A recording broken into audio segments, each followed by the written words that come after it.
सातारचे दोन्ही राज्ये आपापल्या सोयीप्रमाणे एकत्र राहतात। मात्र पंचायत समिती, झडपी, नगरपालिका वेळेस कार्यकर्त्यांना आपापसात झुंजवतात। हे बरोबर आहे का, असं मत सातारचे माजी नगराध्यक्ष अशोक मोने यांनी महायुतीच्या सभेतच केल्याने एकच खळबळ उडाली।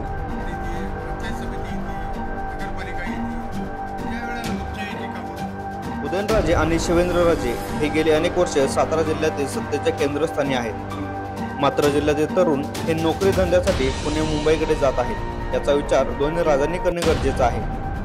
सातारच्या दोन्ही राजांनी एकत्र येऊन एखादे मोठे युनिट आणून त्यात जिल्ह्यातील किमान 25,000 तरुणांना रोजगार मिळेल अशी व्यवस्था करणं गरजेचं आहे। उदयनराजे यांना 3 वेळा निवडून दिले, शिवेंद्रसिंहराजे 5 वेळा आमदार आहेत, तरी सातारा का मागे पडलाय हा विचारही होणे गरजेचं आहे।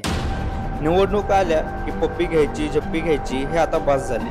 आज तुम्ही इथे सभा आहे म्हणून सांगा, हो आम्ही पण तुमचं मतदान झालं, 7 तारखेला मतदान झालं की 8 तारखेला तुम्ही आम्हाला आता कायम एकत्र राहा आणि उदयनराजे यांनी त्यांच्या वागण्यात बदल करावा असे सांगून मोने यांनी तुफान फटकेबाजी केली। मोने यांच्या भाषणाची चर्चा ही संपूर्ण सातारा जिल्ह्यामध्ये होत आहे।